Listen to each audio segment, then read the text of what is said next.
Short story ideas. Hi there. It's Friday, the 24th of July, and this channel is more or less dedicated to short story ideas, fiction writing prompts, etc., from the things that are in your life so that you can follow the advice that you should write what you know. And it's combating this idea that, well, what do I know? My life's boring and dull. There's a lot around you that you can draw inspiration from. And today we're going to look at something which is right here on your phone, on the internet, in newspapers, and that is the news. And I'm not talking necessarily about the headlines, the latest political crisis, say, between at the moment China and the United States, doing tit for tat closing of embassies. What we are looking at here is something that ties into a theme in literature, which can be exploited for just about every genre is going. And I'm referring to stories like King Lear, Cat on a Hot Tin Roof, The Big Chill. There's even one, I think it's called New Year or New Year's Eve. I'm not sure. It's a British ensemble film. And what it is, it's where usually members of a family are called from afar because the family patriarch or matriarch has died or is about to die, and in the case of King Lear, wants to divide his kingdom into three with hilarious consequences. So, the reason I've got an idea for this was because of the Epstein, and now I think her name is, it's spelled Ghiselle with a GH, and in Italian an H makes the G hard as in spaghetti. So I'm presuming her name is Ghiselle and not Giselle. And Maxwell, and her dad was Rupert Maxwell, who owned the Mirror group of newspapers. Sorry, the other one that ties in with this is Citizen Kane, which is a pretty revered sort of film. So, Orson Welles, look it up if you don't know, and if you do, you know what I'm talking about. It's like, oh, I used roofs for the first time, sorry, ceilings for the first time. And anyway, going on. So what this does is that it can be used in a number of ways, but really you've got a family gathered together to reminisce about the life and times of this person, and or in the case of a cat on a hot tin roof, you never actually get to see much of the patriarch, but it's the squabbling between the families. So each member of the family gets their chance to tell their story. And from that point of view, what you've got here is the potential for a series of short stories which can be sewn together and make a longer connected work. So the Ghiselle Maxwell thing, Rupert Maxwell, in case you don't know, disappeared at sea. He was a bit of a colourful character insofar as the colourful usually means is usually a pseudonym for unpleasant. So we'll talk about that in a moment. But he was found. Well, he wasn't found. The whole point is I don't know whether they ever recovered his corpse. He went missing. He and other family members perhaps were on his yacht, and apparently he was sunbathing, and an hour or two passed, and then there he was, gone, and nobody heard him splash into the water or anything like that.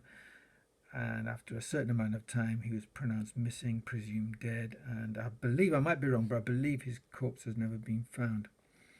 So the potential there for a family gathering where everybody reminisces about this person lends itself to all of the genres which I went to Amazon to write down the most popular ones, because I presume if you want to write short stories, unless you are going to be very private, you have an intention to publish. And if you have an intention to publish, then hint number one is you write what the public want initially. In the words of Bertolt Brecht, first feed me, then we'll get literature. Or yeah, he said first comes the food, then you can have art. But he said it in German. Anyway, and I'm saying that because I don't know the German. Erst kommt die, whatever. All right. So what have we got here? We have got literary. So it could be like in The Big Chill, people getting together and you explore their private lives and the things that have been going on, and they all reconnect with each other, and the bereavement is an excuse to just get these people together. A bit like Brideshead Revisited. Romance, well, it could be that the old guy had a bit of a romance and therefore they've all been cut out of his will.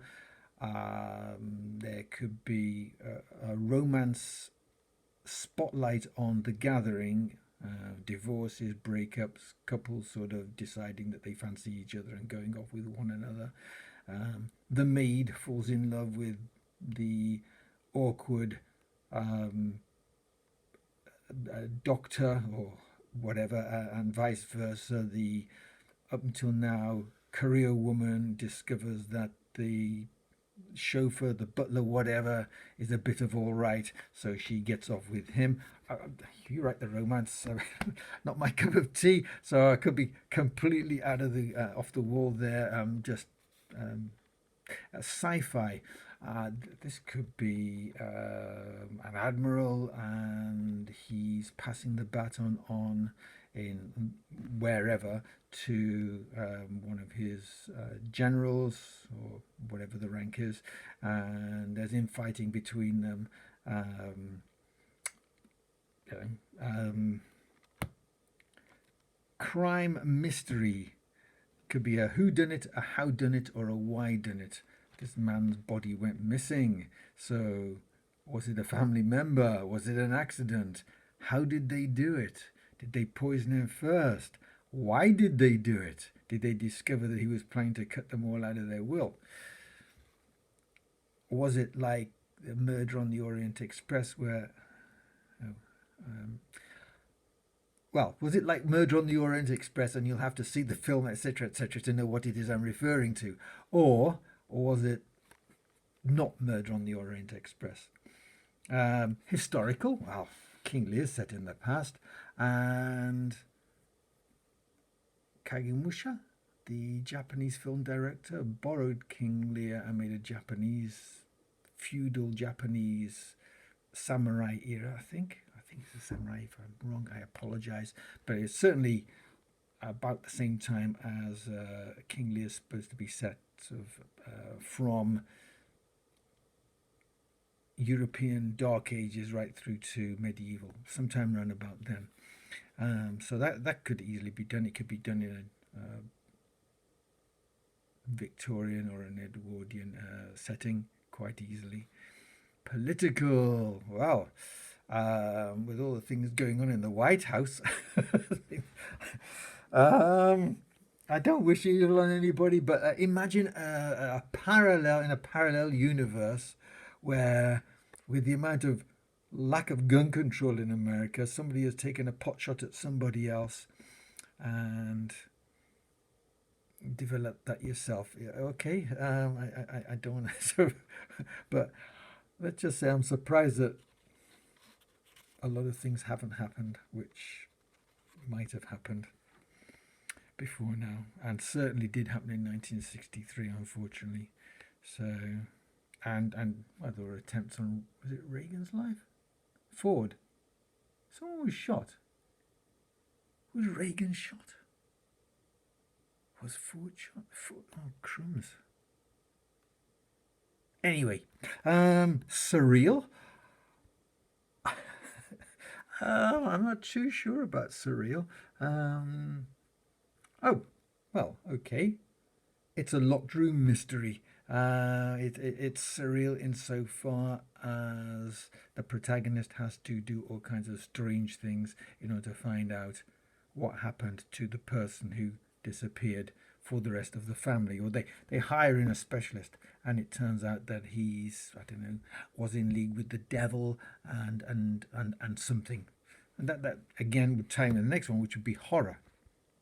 All kinds of possibilities for horror movies there. The patriarch or the matriarch, they have sold their soul to some entity, and they've got their younger children there to feed off their energies and live forever or something. Or maybe the family are going to sell their souls in order to get a bigger portion of the family fortune. Maybe the family fortune is something indescribably evil, and they have to go through a kind of Illuminati like ritual involving, I don't know, I'd say goats. Goats seem to figure a lot in these rituals for some strange reason. Poor little goats. They're biologically the same as sheep, apparently, so, you know. Biographical, Citizen Kane. So you get the people together and they reminisce about the life and the times. And this is where I want to throw in a bit of back information about Rupert Murdoch. Apparently he was Czechoslovakian, presumably came to Britain during World War II. Supposedly a communist and or a socialist, but believed that it wasn't incompatible with being a millionaire. If you're doing good with your money, I don't see why not. However, he had a great deal of contempt for the people who worked for him, and apparently used to stand above the entrance of the building, the Mirror Group, I presume it was called, building, and on the bill, I don't know where it was, a fourth, fifth floor up, he used to urinate on the people as they came to work. Shades of Mrs. Thatcher, who, in case you didn't know, apparently as a teenage girl, used to sit in the upstairs window. I'm told this is allegedly, used to sit in the upstairs window of her mother's shop and spit on people as they passed by as a teenager. So some people think, oh, well, she was just a girl. There are other people who might say that, well, she kind of continued with that behaviour metaphorically in her older years. Who would they be? I don't know. Okay, a jury. Okay, kind of a 12 Angry Men. I mean, jury courtroom dramas. The siblings are battling it out in court, and they are saying why it is they don't deserve to be. They've been maligned. A bit like the Trumps and the niece. Is it Mary Trump? Who too much and not enough. Shades of that. So it all goes to court and it all comes out. And then the Watson style. So somebody has chronicled the life of this person, and maybe they then go on to see Ghiselle, and they're called upon to give testimony about what they know about her and what they know about her dad and what they know about her relationship with Epstein, etc., etc., etc. And oh my goodness, I've gone on for 13 minutes here. Well, but that gives you an idea. Look in the news, but not at the political stuff. Look at the more scandalous stuff, because people like to read about scandals, and ask yourself, okay, my preferred genre, how could I twist this and make a story or a series of stories about this and turn it into some work which I can then promote and sell. I assume that that's what you want. Okay, we'll look at something else tomorrow. I'll write a note, and we're gonna look about the sudden interest in Mars.